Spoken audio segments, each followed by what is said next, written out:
ఎట్లా చూసుకోవచ్చు జంతర్ మంతర్ దగ్గర జరిగిన ప్రొటెస్ట్‌ని గూడా దాంట్లో చాలా వరకు గూడా వేరే దేశస్తులున్నారు. అందులో ఒకటి వాళ్ళందరూ మాట్లాడిన ప్రతి ఒక్కరి పైన గూడా దేశద్రోహం కేసులు పెడుతున్నారు. పేస్ట్ సెక్షన్ పెట్టానని చెప్తున్నారు. ఎట్లా చూసుకోవచ్చు మేడం దీన్ని?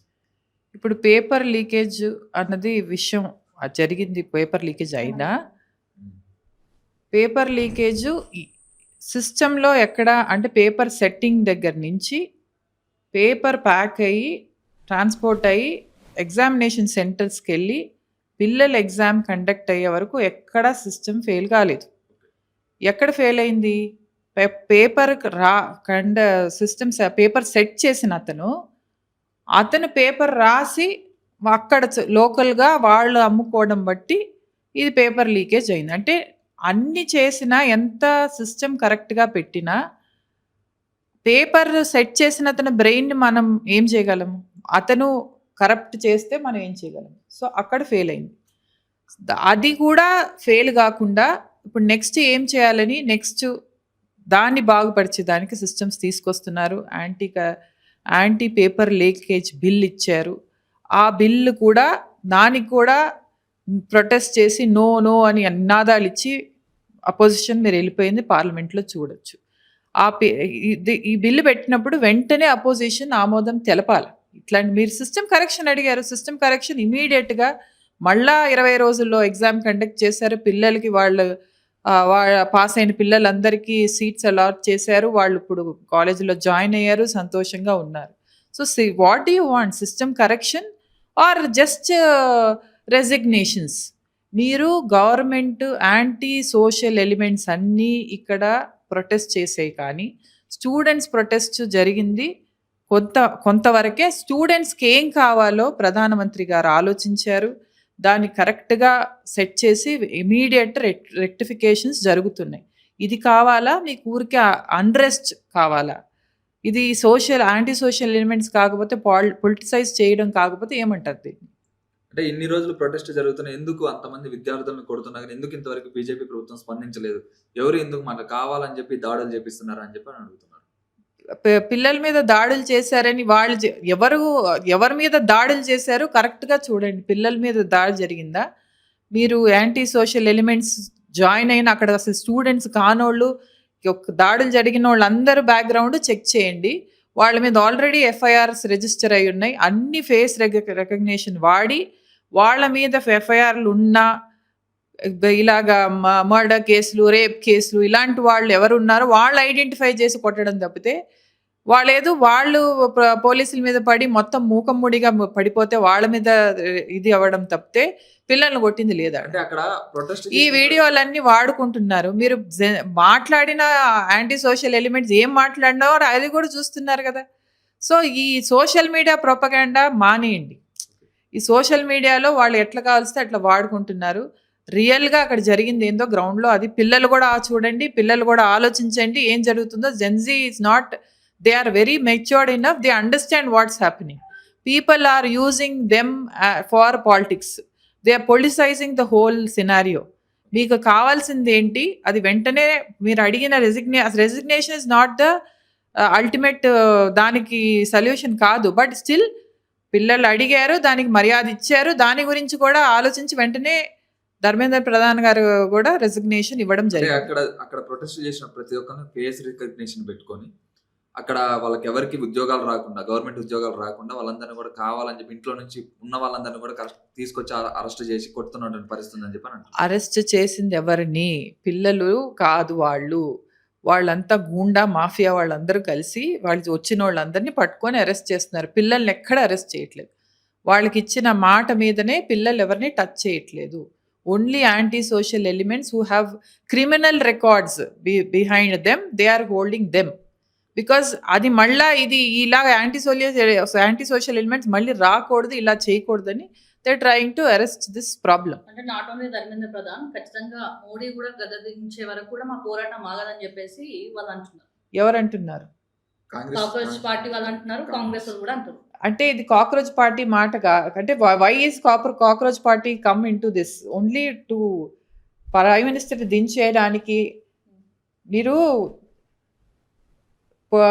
ఏమిటి ఎలక్షన్ పరంగా ఎదుర్కోలేక ప్రజల్లో మోడీ గారి అభిమానం ఎదుర్కోలేక ఈ పార్టీని సృష్టించి అన్రెస్ట్ తీసుకొచ్చి ఇది వాడుకుంటున్నారు అంతే. స్టూడెంట్స్ని వాడుకోవడం, సమాజంలో ఇలా అల్లకల్లోలాలు తీసుకొచ్చి దేశాన్ని బ్లాక్ ఇంట్లో తీసుకురావడం తప్పితే there is no motive other than this. ప్రధానమంత్రి గారిని రెసిగ్నేషన్ అడిగేదానికి ఏముంది ఇందులో? When you have there so many times leakages happened, but definitely this had to be. ఈ ప్రొటెస్ట్ రావడం మంచిదే జరిగింది. నిజంగా పిల్లలు ప్రొటెస్ట్ అయ్యుంటే దానివల్ల సిస్టమ్స్ కరెక్షన్ అవ్వడం మాకు సంతోషమే. అయినాయి, స్ట్రింజెంట్ లాస్ తీసుకొచ్చారు. డెఫినెట్గా ఇది ఇక్కడికి అరెస్ట్ అవి క్రిప్టెడ్ పేపర్స్, డిజిటలైజ్డ్ పేపర్స్ తీసుకొస్తున్నారు. They are making better systems in to it. అంటే బీజేపీ ఏమన్నా రిజర్వేషన్లు తీసేయాలని చెప్పి ఆలోచనలు ఏమైనా ఉందా మేడం? అంటే ఆర్హెచ్ఏ అని చెప్పి రిజర్వేషన్ హటావో ఆందోళన అని చెప్పి ఇన్స్టాగ్రామ్ లో కూడా ఒక పేజ్ అయితే వచ్చింది. దాంట్లో దాదాపు అదే 4 million this is all politics లో వాడుకోవడానికి ఇలాంటివన్నీ తీసుకొస్తుంటారు. ఈ అన్రెస్ట్ తీసుకురావడానికి ఇంకో 40 పేజీలు పుడతాయి. ఈ కాక్రోచ్ జనతా పార్టీ లాగా ఇలాగ ఎవరికి కావాల్స్తే వాళ్ళు. సో అది they were people asking me that why did it take so long. 20 రోజులు 21 రోజులు అక్కడ ఆందోళన జరుగుతుంటే ఆందోళన జరగలేదు, అది ప్రొటెస్ట్ జరుగుతూ ఉండేది. ప్రొటెస్ట్ కూడా ఎవరు చేశారు? వాళ్ళు బ్యాక్గ్రౌండ్ చెక్ చేయండి, ఆప్తో రిలేటెడ్ అయిన వాళ్ళు చేశారు. So this is more than you know పిల్లల ప్రొటెస్ట్ కన్నా పిల్లల్ని వాడుకొని పొలిటికల్ ప్రొటెస్ట్ అవుతుంది. సో ప్రతి ఒక్కళ్ళని కూర్చోబెట్టి మాట్లాడుతూ ఉంటే బీజేపీకి ఎవరు వ్యతిరేకంగా మాట్లాడినా కానీ వేరే వాళ్ళు ఆ పార్టీ వాళ్ళు లేకపోతే పాకిస్తానీ వాళ్ళు అని చెప్పి అని అంటున్నారు. ఇది బీజేపీ కాదు, గవర్నమెంట్కి వ్యతిరేకంగా మాట్లాడిన వాళ్ళు. బీజేపీ పార్టీ కాదు, గవర్నమెంట్కి వ్యతిరేకంగా. ఏది గవర్నమెంట్ ప్రజలచే ఎన్నుకోబడిన గవర్నమెంట్. ఆ గవర్నమెంట్కి వ్యతిరేకంగా ఎవరు యాంటీ సోషల్గా వర్క్ చేస్తున్నా దానికి ఇంపార్టెన్స్ ఇవ్వరు. బీజేపీ నాయకులు అంటున్నది ఇదేగా మేడం, ఎవరు మాకు ఎదురు మాట్లాడినా వాళ్ళు ఖచ్చితంగా పాకిస్తాన్ వాళ్ళు అని చెప్పి బీజేపీ నాయకులు ఎక్కడ బయట ఇచ్చినా కానీ చెప్తున్నాడు. మీకు వెనకాల ప్రూఫ్స్ ఇస్తున్నారు కదా. ఒకవేళ ఎనీథింగ్ యాంటీ సోషల్ ఎలిమెంట్స్ ఉంటే ప్రూఫ్స్తో సహా చెప్పే మాట్లాడతాం. So if it is really an anti social వాళ్ళు ఇలాగ పాకిస్తాన్ వాళ్ళు ఉంటేనే మేము ప్రూఫ్ ఇచ్చే కదా మాట్లాడుతున్నాం. దానికి ఇంపార్టెన్స్ ఎందుకు ఇవ్వలేదు ఫస్ట్ అంటే దీనికే ఇవ్వలేదు. బట్ పిల్లలందరూ ఇలాగా వాళ్ళ భవిష్యత్తు పాడవుతుంది, వాళ్ళకి అర్థం కావట్లేదు. Gen Z is getting used and diverted in to unnecessary issues అని వాళ్ళని సెటిల్ చేయడానికే ఇమీడియట్గా వాళ్ళు సరే రెసిగ్నేషన్ ఇచ్చేసి వాళ్ళకి ఏం కావాలో అది చేసుకుంటూ దాన్ని సిస్టమ్ని సెట్ చేస్తున్నారు. సో ప్రొటెస్ట్ వల్ల మరి బీజేపీకి మైనస్ అయ్యే అవకాశం ఏమైనా ఉంటుందంటారా? ఏం అవ్వదమ్మా, పిల్లలకు కూడా అర్థం అవుతుంది జరిగింది ఏంటి, వాళ్ళని ఎవరు వాడుకున్నారు, వాళ్ళు ఏం జరిగింది అన్నది అర్థమైంది. So this will never become an setback. దేశంలో ఇలాంటి ప్రాబ్లమ్స్ వస్తుంటాయి, వచ్చినప్పుడే కరెక్షన్స్ చేసుకుంటాము. డెఫినెట్గా this protest to come also but they been used, అది అర్థమవుతుంది పిల్లలకి. This is not at all setback. Renuka Chowdhury చేసిన కామెంట్స్ ఎలా చూడొచ్చు? అదే మెంటల్ సర్టిఫికెట్ కావాలని అని అంటున్నారు. Mental certificate first Revanth Reddy గారికి మెంటల్ సర్టిఫికెట్ ఇప్పించాలి. ఈరోజు ఇక్కడ ఎడ్యుకేషన్ డిపార్ట్మెంట్ చూసుకునేది రేవంత్ రెడ్డి గారు. ఆ ఎడ్యుకేషన్ ఇప్పుడు ఎంతో దేశమంతా చూసుకునే ఎడ్యుకేషన్ డిపార్ట్మెంటే ఎంత సామర్థ్యంతో చూసినా లోటుబాట్లు ఉన్నాయి. ఇప్పుడు చూసారు కదా.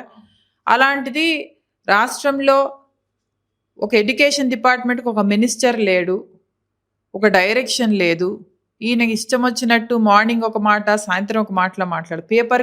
పేపర్లో ప్రకటనలు, పేపర్లో చెప్పేది తప్పితే ఇది ఇస్తాం అది ఇస్తామని 3 day మీల్స్ అన్నారు. ఎక్కడిస్తున్నారు? ఇప్పుడు ఫస్ట్ ఫీ రియంబర్స్మెంట్ గురించి మాట్లాడమనండి, అది ఎక్కడిస్తున్నారు? మీల్స్ ఇచ్చిన పిల్లలు అస్వస్థ పాలవుతున్నారు, దాని గురించి మాట్లాడుతున్నారా? పిల్లల గురుకుల్ స్కూల్స్లో పిల్లలు డ్రాప్ అవుతున్నారు. ఎందుకు అవుతున్నారు? గురుకుల్ స్కూల్స్లో ఎంతో మంది మృతి చెందారు. ఏంటి? అస్వస్థ పాలయ్యి ఈ ఫుడ్ తినేసి. దానికి ఎవరు జవాబుదారీ? నీట్లో చనిపోయిన పిల్లల గురించి మాట్లాడుతున్నారు. అది వాళ్ళు సొంతంగా డెసిషన్ తీసుకొని సూసైడ్ చేసుకున్నారు. ఇది నువ్వు చంపేశావు కదా! ఇది పిల్లలు చదువుకుందామని వచ్చిన చిన్న పిల్లల్ని నువ్వు చంపినట్టే కదా ఇది. నీ నిర్లక్ష్యం వల్ల, నీవిచ్చిన ఫుడ్ వల్ల వాళ్ళు హాస్పిటల్ పాలయ్యి ఫుడ్ పాయిజన్ అయ్యి చనిపోయినారు. మరి దానికి ఎవరు జవాబుదారీ? గవర్నమెంట్ కాదా జవాబుదారీ? రేవంత్ రెడ్డి గారు కాదా జవాబుదారీ? సో ఇవన్నీ మాట్లాడమనండి. ఇవన్నీ వదిలేసి క్యాండిల్ మార్చులు చేయడం కాదు. 25 ఏళ్ల నుంచి 21 ఏళ్లకి మారుస్తాము. సడక్ సే సదన్, సదన్ సే సడక్. ఈయనని సదన్ సే సడక్ పడేస్తారు. ఈయనని సడక్టే సదన్లో వేసేస్తారు. పిల్లలే వేస్తారు, జెన్జీయే వేస్తారు.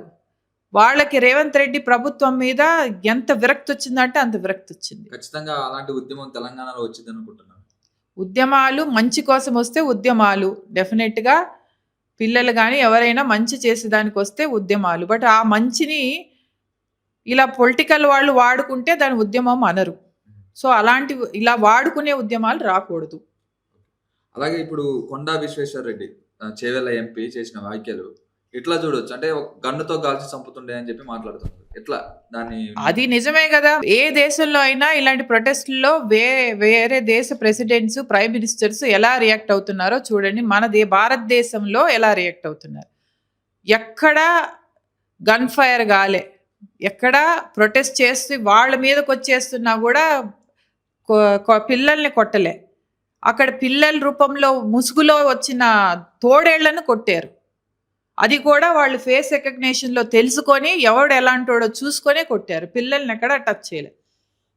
పోలీసు వాళ్ళ మీదకి వస్తుంటా గుంపుగా మూలబడిపోతే వాళ్ళని కొట్టడం జరిగింది. ఇంత తప్పితే ఎక్కడ అలాగ మీరు ఆయన చెప్పింది ఎక్కడ తప్పు చెప్పారు చెప్పు. ఏ దేశంలోని పిల్లలు కానీ ఎవరు కానీ ఇలాగ వస్తే ఎలా కొడతారు, ఎలాగ గన్ ఫైర్లు చేస్తారో మీకు తెలుసు. మనం చాలా ఓపికగా వ్యవహరించిన ప్రొటెస్ట్ ఇది. Government was very patient. they were handling the issues behind the scene. They came in front and they had discussion only after the unrest happened, because they were politicizing the issue and the kids, the Gen Z is being used for all this politics. రిజర్వేషన్లు ఒకవేళ reservation తీసేయాల్సి వస్తే ప్రభుత్వం ఆమోదిస్తుందా madam? రిజర్వేషన్లు అనేవి తీసేయాలి, అందరికి సమాన హక్కు కావాలని చెప్పి మాట్లాడుతున్నారు. అది ప్రభుత్వంలో ఇప్పుడు ఒకవేళ డిస్కషన్, నా అభిప్రాయం కాదు కదా. Constitutional, that is reservation is a constitutional amendment which has to be done. It is not my only thought. So పెద్దలందరూ డిస్కస్ చేసి high command, even opposition has to come, they also need discussion. They'll take public opinion on this. So it is not a one day this thing. Reservation రావడానికి ఎంత they had made an effort. ఇప్పుడు తీసేయాలన్నా కూడా అట్లాంటి ఎఫర్టే. So it's not a one day decision. రాజ్యాంగ రాష్ట్ర అంబేద్కర్ కూడా కొన్ని రోజుల వరకే ఈ రిజర్వేషన్ ఉండాలని చెప్పి చెప్పిండు. కాకపోతే రాజకీయ నాయకులు వాళ్ళ స్వార్థం కోసం, వాళ్ళ ఓటు బ్యాంక్ కోసం ఇంకా రిజర్వేషన్ అనేది పొడిగిస్తున్నారని చెప్పి అని అంటున్నారు. ఇప్పుడు ఈ 75 years బ్యాక్ ఈ కాన్స్టిట్యూషనల్ గా రాసిన ఇది. బట్ డెఫినెట్లీ దానిలో చేంజెస్ అండ్ అమెండ్మెంట్స్ నా ఒపీనియన్ ఇది. నేను definitely reservation wise, because I feel economically backward ఉన్నోళ్ళకి కరెక్ట్గా న్యాయం జరగట్లేదు. రిజర్వేషన్ పేరుతో మంచిగా సెటిల్ అయిన వాళ్ళకి కూడా దేర్ గెట్టింగ్, అంటే there is little injustice to people who really working hard. అదైతే నా అభిప్రాయం చదువు పరంగా. But this again is a discussion which has to happen all over with oppositions including in it. Public's opinion matters. So much of this is there. So ఇప్పుడు one day decision కాదది. So it will take some while to. తెలంగాణలో BJP party అధికారంలోకి వచ్చే అవకాశం ఉందా? ఖచ్చితంగా ఉంది. రేవంత్ రెడ్డినే మాకు బ్రాండ్ అంబాసిడరు. ఆయన వల్లనే మేము అధికారంలోకి వస్తాం. అంటే ఎట్లా చెప్తారు మేడం దాన్ని? ఖచ్చితంగా వస్తాం అని చెప్పి దానికి ఏమన్నా ఖచ్చితంగా కారణం ఏమన్నా? మా స్ట్రాటజీస్ మాకు ఉన్నాయి. Wait and watch.